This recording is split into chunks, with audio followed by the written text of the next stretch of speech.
What was that noise exactly that finally snapped the wire?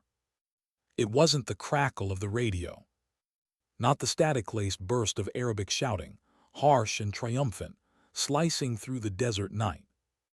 It wasn't even the sharp, horrifying burst of automatic gunfire that followed the scream. No, it was the silence that came after. A silence so profound, so absolute, it felt like the world itself had stopped inhaling. It swallowed the air in the small, cramped, cinder-block Tactical Operations Center, the TOC, where Captain Norah Hill was running the midnight watch. Anxiety settled over the room like a physical weight, cold and immediate, rooting itself deep in Norah's chest, twisting the already coiled tension in her gut. 3:42 hours. The transmission was dead. "They have the colonel." A sentence whispered once, not by the radio, but by the young comms specialist, his face pale and slick with sudden sweat under the green glow of the monitors. Then the gunfire. Then the absolute echoing vacuum. Colonel Marcus Hayes. Her commander, her mentor, the quiet, unshakable bedrock of the entire deployment. He was a ghost now. A prisoner in a dark, forgotten place where rules didn't apply and mercy was a foreign concept. Norah stared at the digital tactical map projected onto the table. The glowing lines and symbols painted harsh, distorted shadows on the faces of the two enlisted men, turning them into pale, terrified statues of protocol. No one spoke. They didn't have to. Everyone was running the same terrible, frantic calculation. The enemy faction that took him, they weren't insurgents. They were specialists in spectacle, in psychological warfare, torture, executions filmed for propaganda. They had learned the value of high-profile American targets. The time window was not measured in days. It wasn't even measured in hours. It was maybe 90 minutes before they started, before they decided a U.S. battalion commander made for great video content, before they began the process of turning a soldier into a warning. The military protocol was a bureaucratic mountain, steep and slow. Wake the major. Contact the lieutenant colonel at the main base, 300 kilometers away. Coordinate with Central Command, 7,000 miles across an ocean. Assemble the quick reaction force. Plan the air insertion. Hours. By which time, Hayes would be a lesson learned, a grim message carved into the desert floor for the world to see. Norah felt the chilling, immediate realization of being ignored by the entire vast, faceless system that was supposed to protect them all. The system was failing him in real time, its sluggish gears grinding against the brutal speed of reality. Hayes wouldn't wait for the cavalry. He wouldn't ask for permission. He would expect action, immediate, decisive. Can you lead soldiers in combat? His voice, 3 years old, clear and low, echoed not in the room, but in the deepest recess of her memory. Then prove it every day. She pushed away from the map table. The cheap plastic chair scraped against the concrete floor, a deafening shriek in the sudden, held quiet. A soft moral reflection began to thread through her mind, not a question of law, but of ethics. Is a commander's life worth less than the set of rules designed to protect an entire army? Does the rigid adherence to protocol justify the guaranteed death of the man who wrote that protocol? The answer was immediate, scorching, and visceral. Hayes didn't ask her to follow the rules. He asked her to lead, to be the exception when the situation demanded it.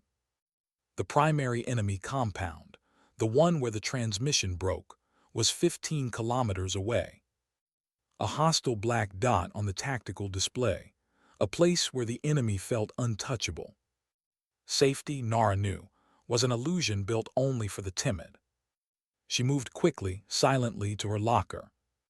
Her hands were steady, too steady, the kind of terrifying, professional calm that takes over when the body accepts the inevitability of a life-and-death storm. She stripped off her standard comms gear. No radio, no GPS tracker, no need for chatter or supervision. She would be untraceable, unauthorized, alone. Her fingers ran over the cold, familiar, comforting steel of her rifle. An M110 SAS, a semi-automatic sniper system. Not ideal for room-to-room, close-quarters clearing, the typical rescue op, but perfect for quiet, surgical conversation from a distance. Perfect for the kind of precise, deliberate violence she knew how to deliver. She loaded 3 20-round magazines of 7.62 into her plate carrier, the heavy, long-range rounds designed to stabilize at distance. Then 3 more. Then she took the last 2, the ones she had marked with a faded silver Sharpie, her personal ammunition. Rounds she had loaded herself, tested herself, rounds she reserved for specific long-range requirements that the standard issue couldn't meet. Each loaded magazine was a silent, unwritten contract, a dangerous promise she had to keep. But there was something she hadn't told them. Not the young, pale comms specialists frozen at the table. Not even the major, likely snoring in his cot down the hall, blissfully unaware that the world had just ended. The mystery had to be planted here. Why had Colonel Hayes been so far out on a solitary reconnaissance mission, against every standard operating procedure? And why, on that particular mission, had he been carrying a piece of secure tech that only 3 people in the entire theater knew about? A small, secure satellite beacon, a custom-built, low-signature device.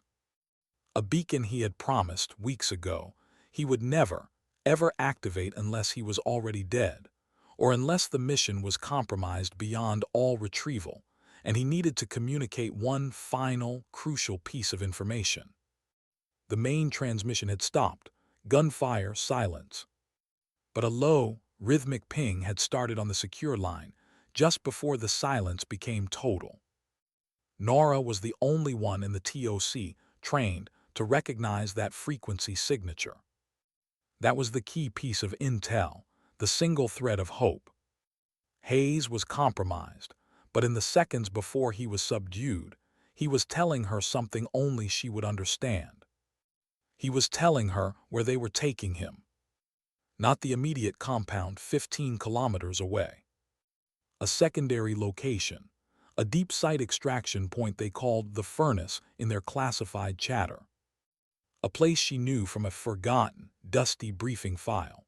A series of forgotten Soviet-era bunker complexes 40 kilometers north of the compound. The primary compound was a trap, a temporary holding pen. That was the actual clock she had to race against. The enemy was already moving him. She took the small, dull silver knife from the side pouch of her vest, not for fighting, primarily. For cutting, to cut the rope, the zip ties, the chains. She looked at the terrified faces of the 2 enlisted men. They were waiting for her to sound the alarm, to do the right thing, the official thing. She walked past them, grabbing her pack. "Sergeant," she said, her voice dropping to a low, rough whisper that barely carried in the small room. "I need you to forget you saw me tonight. You saw the radio go dead. That's it."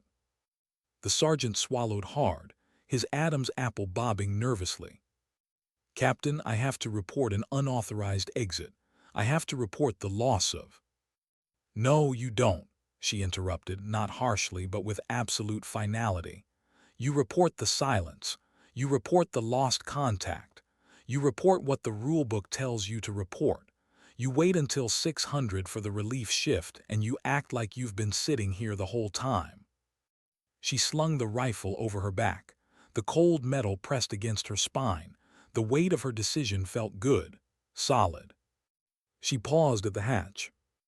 "The colonel trusted me with everything," she said, her voice dropping lower still. "Now I need you to trust me with this secret." She didn't wait for an answer. She opened the latch. The desert air hit her face, cold, dry, crisp. "Perfect." She melted into the pre-dawn darkness, pulling the hatch closed behind her, extinguishing the TOC's light entirely. One operator, one rifle, one impossible objective written on a piece of classified tech only she understood. She walked out without asking permission, because the authorization she needed wasn't found on a piece of paper or whispered over a secure line. It was a feeling in her gut. It was the memory of the colonel who saw beyond her uniform and into her soul. And sometimes, when the rules lead inevitably to death, a different kind of duty must take over. The duty of the lone, silent promise. The duty of determination over delegation. The duty to remind the enemy that taking an American hostage was not a victory. It was the last mistake they would ever get to make.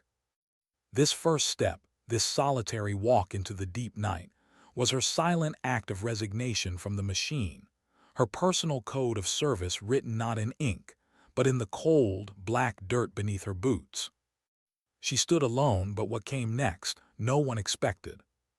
The wind was her only witness now, a low, keening sound that carried the grit of the desert and the soft, urgent beat of her heart, muffled by the plate carrier.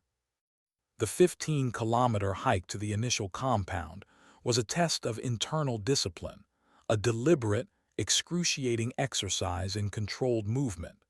Every sensory input was amplified in the pre-dawn gloom. The slow, measured breathing, 4 counts in, 4 counts out, a meditation against the rising panic.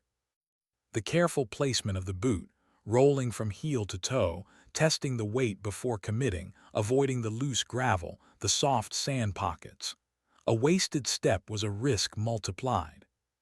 The scent of dry sage and dust, the subtle drop in temperature as the false dawn approached. Her constant psychological battle wasn't with the enemy yet, but with her own rising anxiety. The fear of discovery, yes, but mostly the crushing fear that she wouldn't be fast enough. That haze was suffering, and she was still just walking. She felt the heavy, comfortable weight of the M110 SAS on her back, a long-range weapon. It was a commitment, an intentional choice that flew in the face of logic. A rescue mission screamed for a carbine, for a light, short weapon for quick turns and close engagement. She chose the sniper system because her plan was not to fight her way in. Her plan was to observe the enemy moving haze and then hunt the enemy forces that were taking him north, to the furnace. It was a rifle for calculated distance, for precision, for eliminating targets one by one without raising a general alarm. A memory flashed. Hayes, during a grueling 30-hour movement in training, his face lined with sweat and exhaustion, but his eyes intensely focused.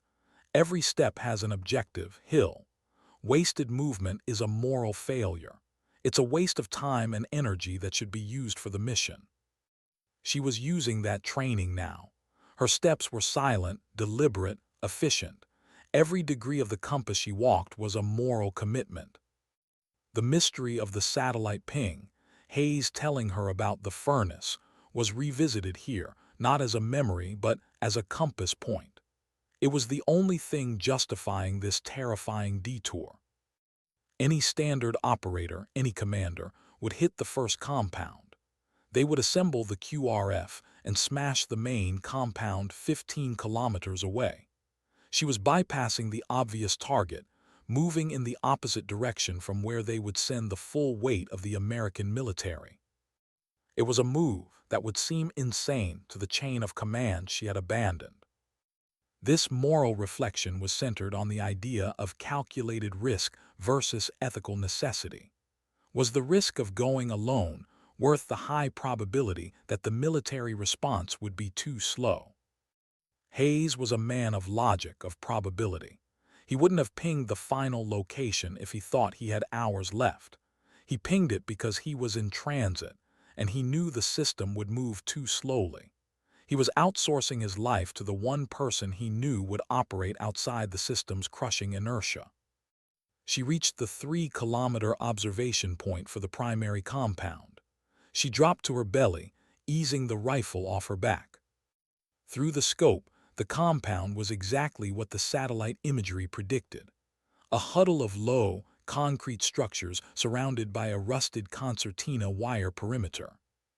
It was quiet, too quiet. There were 3 guards visible, 2 on the roof, 1 by the gate, relaxed, smoking, complacent. They weren't guarding a high-value American officer. They were guarding an empty box. Hayes was gone. A rush of cold relief, immediately replaced by a surge of adrenaline, hit her. The ping was right. Her choice was right. Hayes was alive and moving. But as she scanned the perimeter with her thermal optic, she caught the faint, retreating heat signature of 2 vehicles already 3 kilometers north of the compound, moving fast. They were 2 pickup trucks, the type they used for transport. They weren't moving towards the main base. They were moving straight towards the dead north, towards the furnace. She confirmed her target. Hayes was in one of those trucks. She stood alone, watching the heat signatures diminish into the dark horizon. But what came next, no one expected. She didn't track the trucks immediately. Instead, she shifted the SAS, adjusted the scope for 1,500 meters, and took aim at the 3 guards. She didn't need to do this. They were no threat to the mission now. But they were a risk to her escape route, and more importantly, they were the communication network. As soon as they realized the trucks were gone, they would sound the alarm and the entire enemy network would be alerted. She wasn't just extracting a kernel. She was executing a silent denial of service attack on the enemy's command and control. She fired 3 rounds, fast, controlled, one after the other. PFFFT, PFFFT, PFFFT. The suppressed sound was barely a cough in the vast desert. 3 men slumped forward, silently disappearing from their posts. The action was brutal, cold, and entirely professional, the kind of efficiency born from years of quiet training. It was not heroics, it was just arithmetic. She packed up her rifle and began the second phase of her movement, the 40-kilometer race to the furnace. It was now a sprint against an unknown clock, but she was ahead. She had bought herself perhaps 15 minutes before the first bodies were discovered. The internal monologue turned to vulnerability as she realized the true scale of the risk. She was deep in enemy territory, committing acts of war alone. She was beyond help, beyond communication. The silence of the night was not protective. It was a hungry void. The second layer of mystery had to be introduced now. The enemy unit wasn't just a patrol. The tactical signatures, the speed of the extraction, the movement to the deep bunker complex, they were a specialized internal security force, an elite protection detail. Hayes's capture was a planned, high-value operation, not a random encounter. It meant they had been tracking him. It meant there was a leak. This section then contained the first, long flashback, detailing her relationship with Hayes, a crucial block explaining her silent resolve. 3 years earlier, when Lieutenant Norah Hill had first met Colonel Marcus Hayes, she was fresh out of Ranger School, trying to prove she belonged in a combat arms unit that didn't think women could hack it. She was ignored by many of her male peers, viewed as a liability, an unwelcome test case. Hayes had been her battalion commander, a 30-year veteran with 2 combat deployments, and the kind of quiet competence that demanded respect without asking for it. Their first conversation had been brief, direct, and completely devoid of the usual political nonsense. Lieutenant Hill, I don't care if you're male, female, or Martian. I care if you can lead soldiers in combat. Can you? Yes, sir. Then prove it every day, because I don't have time for anything else. She recalled the mistake, a devastating operational failure in a training exercise where her team had been pinned down. She'd called for a rescue instead of finding an internal solution. It was the mistake of a young officer who still trusted the system more than her own ability to disrupt it. Hayes hadn't yelled.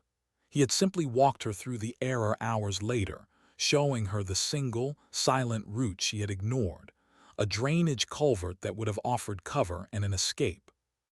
You saw the rules, Hill. You saw the protocol. You didn't see the ground. The ground is what matters. Never let the rules kill your team. That lesson had been the turning point. The quiet power of a leader who sees potential, not prejudice, and who doesn't lecture, but teaches through silent expectation. It was the genesis of her internal code. The most dangerous person on any battlefield was the one who refused to accept that impossible meant anything other than not yet accomplished. She felt the old shame of that mistake, now replaced by the burning heat of determination. She wasn't calling for rescue this time. She was the drainage culvert. She was the solution. She was running, the sass steady on her back, running the fastest 40 kilometers of her life, tracking the fatting tire tracks in the faint moonlight.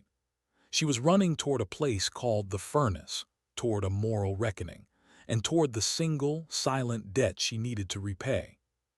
He'd seen her fail once, but she was about to show him she learned the lesson. The dust was settling. The air was cold, but the sweat on her palms was burning. Why was she hesitating now? The furnace location. It wasn't a compound, it was a scar. A massive, rusted, corrugated steel door set into the side of a massive rock outcrop, barely visible beneath decades of sand and erosion. It was the entry point to a forgotten Soviet-era bunker complex, a true labyrinth beneath the earth, designed to withstand a tactical nuclear strike. She dropped 200 meters away, using a shallow rock fissure for cover. The intense physical effort of the 40-kilometer run had given way to a terrifying physical stillness. She should have been exhausted. Her muscles should have been screaming. Instead, the adrenaline had hit a plateau, lending her body a hyper-aware, dangerous focus. Every nerve ending was a receiver. The only noise was the low hum of a diesel generator, a sound that meant life support, and more importantly, a permanent security detail. She swept the area with her thermals. 2 sentries visible on the ridge line above the door, 3 more near the generator shed, 1 more by the access door, 6 total on the immediate exterior. The perimeter was too quiet. This was the source of the sudden, sharp, internal friction, the fear that made her sweat burn cold on her hands. A high-value hostage operation should have a dynamic, frantic perimeter. They should have patrols sweeping the surrounding area. Instead, these men were static, waiting. It meant they were complacent, or it meant they knew something she didn't. She fought the sudden, paralyzing urge to call for backup, to signal the major to tell them the location was confirmed, to let the system take over. But calling now would require her to give up the last shred of her advantage, the silence, the element of surprise she had bled for over 55 kilometers of impossible movement. Calling now would only compromise the entire extraction and doom Hayes to a full-scale, bloody siege. A lone operator must not only trust her ability to fight, but also her ability to think. Hayes's voice, again, guiding her. She had to assume the enemy had an internal trigger, a dead man's switch, a broadcast plan, a reason they were so calm. The complexity of the Soviet-era bunker was the key challenge.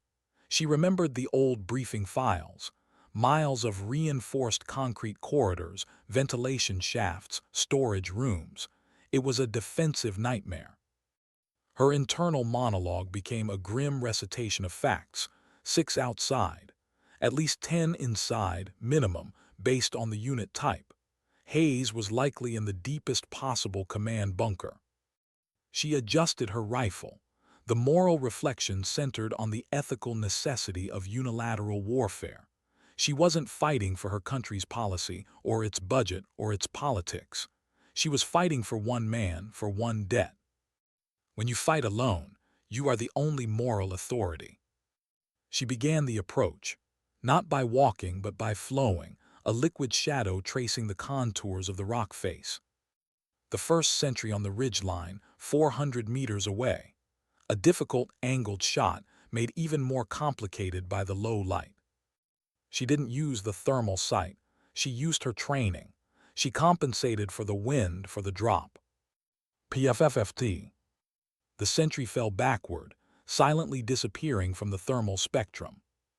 She moved her sight, the second sentry already reacting to the movement of the first, turning his head. She didn't wait. PFFFT. The movement stopped. The three men near the generator shed, too far apart for a rapid sequence, too exposed. She shifted her position, crawled 50 meters to a better angle, sacrificing time for precision. A soft packing, deliberate and slow, focused on breath control and heart rate. She had to be a machine now, devoid of emotion, driven purely by the objective. The third, fourth, and fifth targets fell in quick succession. They didn't even realize they were under attack. They just disappeared. The final man, guarding the main door. He hadn't seen anything, but he looked nervous, checking his weapon. PFFFT. 6 down, silence restored. She reached the massive steel door. It was locked with 2 heavy, military-grade padlocks and a crude chain. She wasn't going to blow it, too loud, too much of a warning. She pulled out the specialized bolt cutters from her pack. Heavy, bulky, a necessary compromise. She attacked the locks, not with brute force, but with rhythmic, controlled cuts, letting the grind of the cutter teeth blend with the low hum of the distant generator. Snip, snip. The locks fell. The chain dropped to the concrete with a dull thud. She pulled the door open just enough to slide through, the scent of damp concrete, old electronics, and stale air hitting her face. But there was still something she hadn't told them. The silence. The final mystery of Hayes's fate was just inside that door. The air was heavy, thick with the smell of old machinery and the residue of fear. She stepped into the darkness. The mission wasn't over, it had just begun. A single sharp sound, but it wasn't a bullet. It was the drip of condensation. Water, corrupted by rust and decay, dropping from the ceiling of the concrete tunnel into a shallow pool on the floor. Drip, drip, drip. It sounded like a hammer against her skull, in the absolute blackness of the bunker complex. She activated the small, infrared light on her rifle rail, only visible through her night vision goggles. The light cast a narrow, spectral beam on the reinforced concrete walls. The immediate tunnel was long, straight, and dead quiet, a perfect killing zone if they knew she was coming. The pervasive emotion here was suspense, an agonizing, stretched-out sense of waiting for the inevitable trap. Norah moved with agonizing, deliberate care. Every step was a silent calculation of weight distribution and friction. She navigated 3 right turns, each leading deeper into the earth.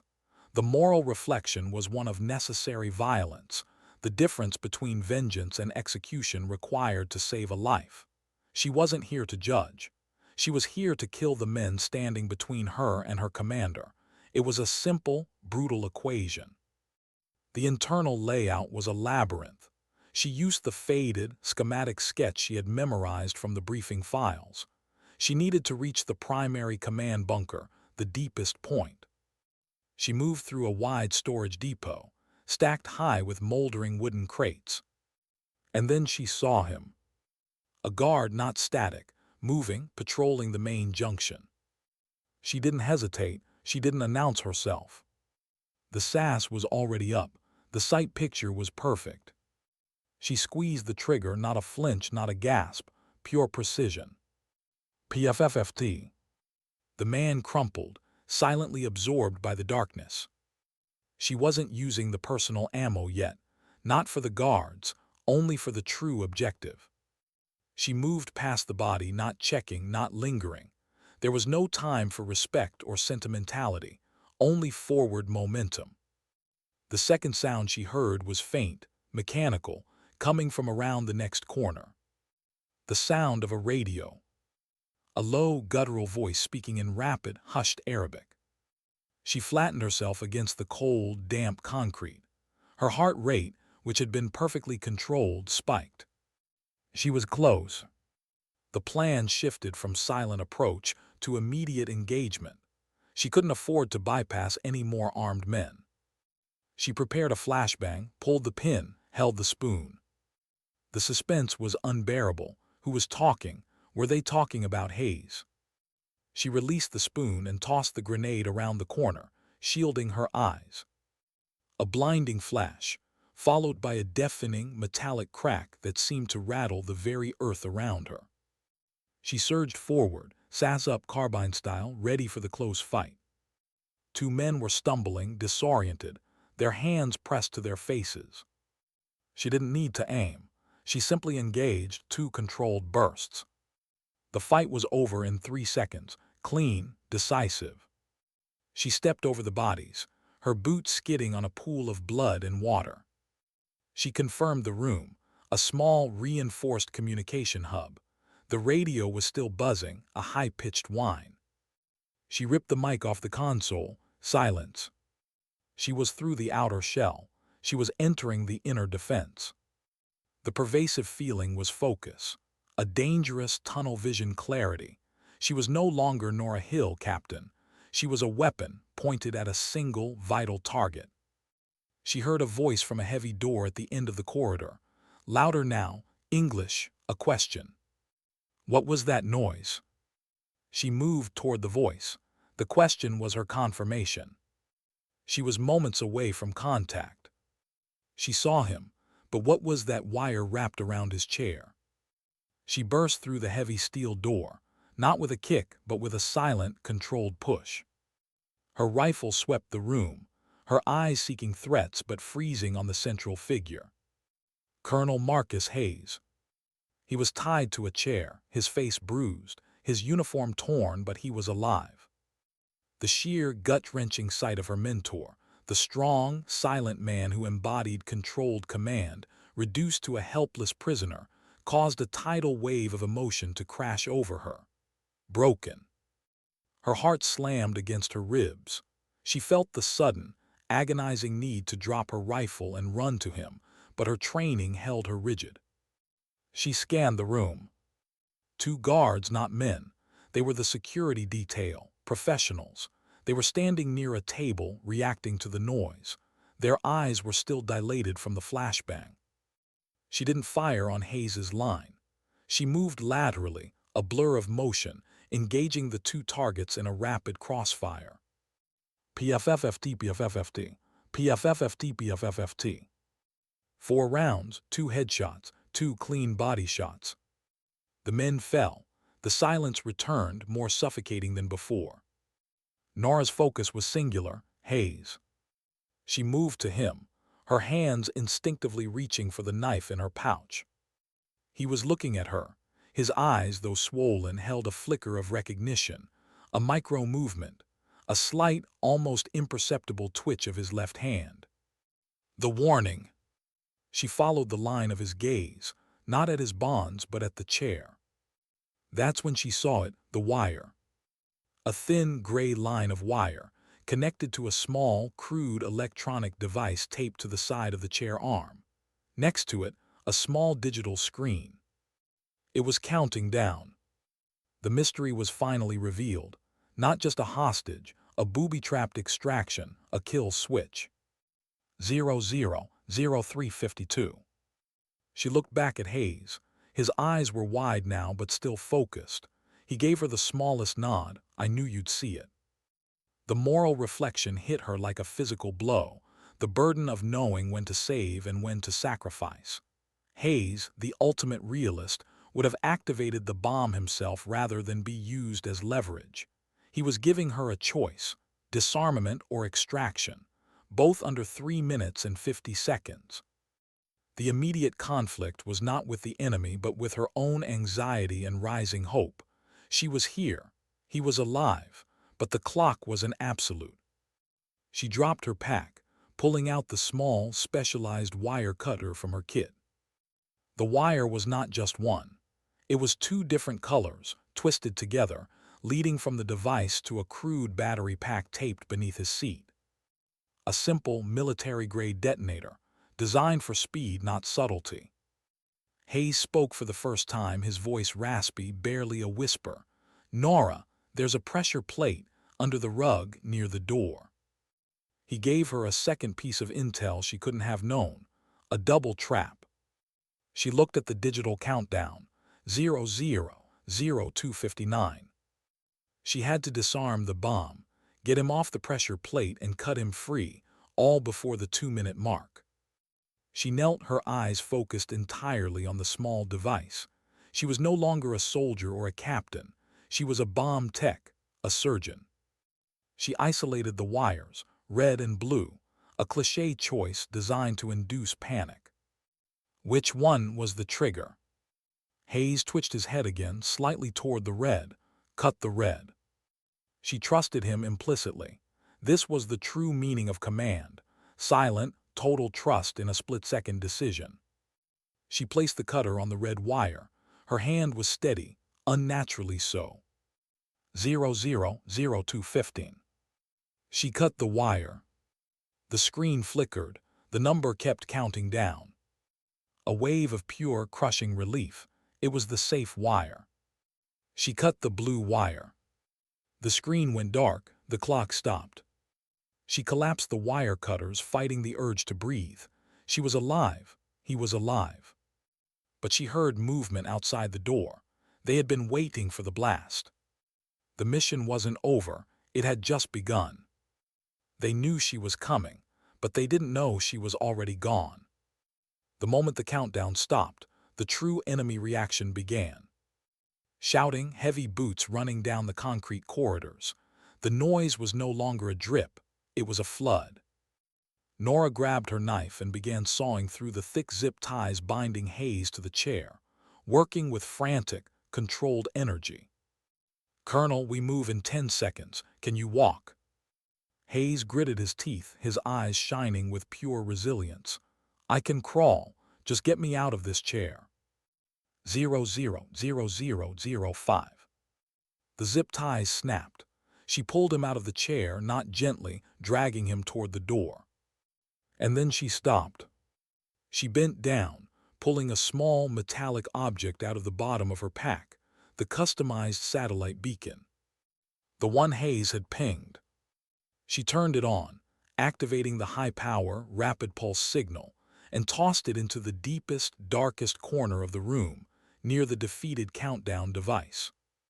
This was the final, devastating reveal of the mystery, the ultimate tactical maneuver. She wasn't just escaping, she was laying a false trail. The beacon would now tell any military asset or any high-level enemy tracker that Hayes was still in this room, or that he was dead, distracting the enemy long enough for her escape. She grabbed Hayes and forced him out of the room, slamming the heavy steel door behind them, not locking it, but letting it swing slightly ajar. The enemy was charging the communication room, expecting to find the hostage and the killer trapped. They wouldn't. They would find the pinging beacon, and they would pause, confused, thinking they had time. The hallway was chaos. 3 figures rounded the corner, their rifles up. Norah didn't switch to her pistol. She kept the SAS, using the bulk and the power of the heavy sniper rifle for close-quarters rage. She fired twice from the hip, the noise deafening in the enclosed space, the flash momentarily blinding. The 7.62 rounds ripped through the enemy's body armor, throwing them violently back. Hayes leaned heavily on her, a dead weight she had to drag and support. "Left Norah, ventilation shaft," Hayes gasped, his body operating on instinct. They reached the massive, rusted vent hatch, too small for him to crawl through easily. She kicked the hatch violently, denting the metal, then used the butt of the SAS to wedge the edges and pry it open. The sound of enemy voices was closing in. They were right behind them. She shoved Hayes through the opening, scraping his damaged body on the sharp metal. "Go crawl, I'll cover the rear." Hayes didn't argue. He knew the protocol of the close fight. Norah stood guard at the opening, waiting. The air was thick with gunpowder smoke and dust. The first fighter rounded the corner. She fired a precise burst into his shoulder, spinning him, buying them precious seconds. She slipped into the ventilation shaft, pulling the hatch closed. They were in the lungs of the bunker, a narrow, dark, dirty crawl space filled with dust and the thrum of the generator. The moral reflection centered on the kind of victory that leaves scars, not medals, a fight fueled by pure love and duty, not glory. She was crawling through filth, dragging her mentor, abandoning the rules but achieving the only honorable goal. She was fighting for him, and in doing so she was saving her own soul. The sound of the helicopter blade was the sweetest sound she'd ever heard, but was it too late? They were crawling. Miles of ventilation shafts, an odyssey of dirt, rust, and claustrophobic terror. Norah was dragging Hayes, whose body was increasingly failing him. His breathing was shallow, ragged. The initial adrenaline that had powered the rescue was burning off, leaving her with the leaden weight of total exhaustion. Every inch forward was an act of pure resilience. She found a secondary access hatch, one she remembered from the old schematics, a maintenance exit near the western perimeter, unused for decades. She kicked the lock, used her knife to pry the rusted bolts, and shoved the hatch open. The night air was a shock, cold, refreshing. She helped Hayes through the hatch, then dropped to her side, pulling him into the sparse cover of a thick patch of desert shrubbery, 100 meters from the bunker wall. The entire complex was now alive. Searchlights swept the ridge. Enemy voices were shouting, confused, divided. They were still looking for the hostage inside the bunker, near the false beacon. She had maybe 20 minutes before they realized they were hunting a ghost. She pulled out her emergency satellite phone, a device that could only transmit a single, silent, coded burst. She pressed the single button, the signal for extraction point alpha, condition critical. The message was sent to a secure military channel, one Hayes had set up specifically for non-standard operations. They would know it was her. They would know it was serious. Now they waited. The internal struggle was the confrontation of her professional self with her human self. She had acted with perfect tactical precision, but she was now helpless, waiting on a rule-bound system that she had just rejected. Hayes spoke, his voice weak. "Norah, you never told them, did you?" "No, Colonel. They still think I'm in the TOC." He smiled, a grim, cracked expression. "Good girl, keep them clean." Keep them clean. The moral imperative. She had to absorb the consequences so the men who followed the rules wouldn't have to be implicated. The sound came a moment later, faint, distant, a rhythmic thwup thwup thwup. The helicopter. It was a small, quiet, specialized drone killer helicopter, a fast utility bird, not a heavy assault transport. They were sending the right machine for the job, fast and low. Her heart surged with pride. They got the message. Someone saw her unauthorized signal and acted. The next 20 minutes were the longest of her life. The searchlights came closer. The shouts intensified. She held Hayes's hand, steadying him, keeping watch with the sass, ready for the final, impossible fight. The moral thread here was the realization that silent resilience is the highest form of service. She didn't need a medal or a commendation. She needed to deliver her cargo. The helicopter appeared over the ridgeline, flying impossibly low, kicking up a massive cloud of dust. It was coming in hot, fast, and without hesitation. She grabbed the flare she had packed and shot it into the sky, a single, green streak marking their position. The helicopter touched down, the ramp already dropping. 2 operators emerged, their weapons up. She dragged Hayes toward the light, toward the noise, toward the absolute, undeniable end of the mission. She was delivering him back to the world. But what would the world deliver back to her? They told her she was a liability, but what did she tell the general? The journey back was a blur of medical personnel, hushed voices, and sterile white light. Hayes was immediately taken into surgery. Norah was debriefed, not by intelligence but by military police, followed by a formal inquiry officer.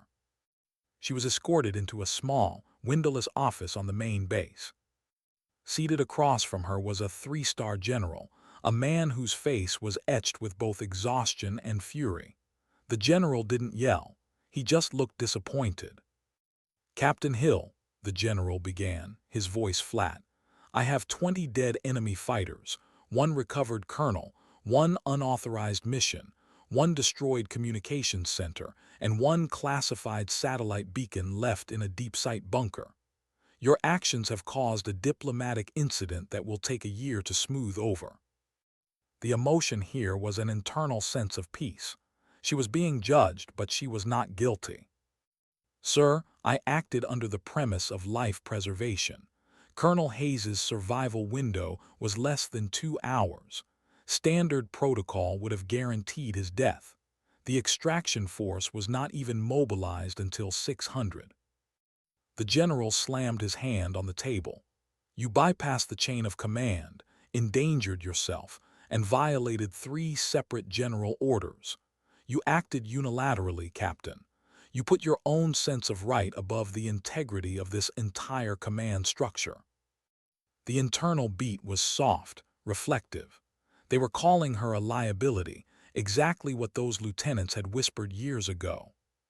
She looked him in the eye, her voice low, steady, and devoid of apology. "Sir, the mission of the United States Army is to close with and defeat the enemy and to protect American lives. I executed that mission. The math of the mission is 1 for 20. 1 American officer for 20 enemy combatants. I delivered the required asset, secured intelligence, and minimized operational risk by operating outside the enemy's expectation." She didn't try to use emotion. She used logic, the cold, hard calculus of the battlefield. But what did she tell the general? She told him nothing. She offered no defense, only the results. Suddenly, the door opened. Colonel Hayes, pale, IV lines running into his arm, supported by a nurse, stood in the doorway. He was supposed to be in recovery. He didn't speak. He simply looked at Norah, then turned his gaze slowly to the general. The quiet, unshakable support of her mentor, the final layer of the story. Hayes was her witness, her silent endorsement. The general stared from Norah to Hayes and back again. The fury drained out of his face, replaced by a deep, uncomfortable understanding. He shuffled the paperwork on the table. "Captain Hill, you are officially reprimanded for unauthorized abandonment of post and misuse of military assets. You will be restricted to base for 30 days. He paused, then added, his voice barely a whisper, "Now get out of here and go see your colonel." Norah rose. She didn't salute. She simply nodded once, a gesture of mutual respect, not rank. She walked out and stood by Hayes's gurney. He didn't need to speak. He didn't need to thank her. He simply reached up, touched her shoulder, and squeezed once, hard. A silent acknowledgment of the debt paid, of the mission completed. She had faced the bureaucracy, the anxiety, the fear, and the ultimate test of her resilience. She had earned her redemption. The mission was not about heroics. It was about the heart, about silent action when no one else was willing to move. She looked at the colonel. Hayes smiled, a true, gentle smile this time. "The uniform changes, the mission changes, but the calling remains the same. We serve." She looked at the sun rising over the base, a new day dawning on a world she had quietly changed. The world would never know the full truth of her solitary movement, the impossible distance she covered, or the calculated violence she delivered. And that was okay. Because sometimes dignity doesn't speak. It simply acts.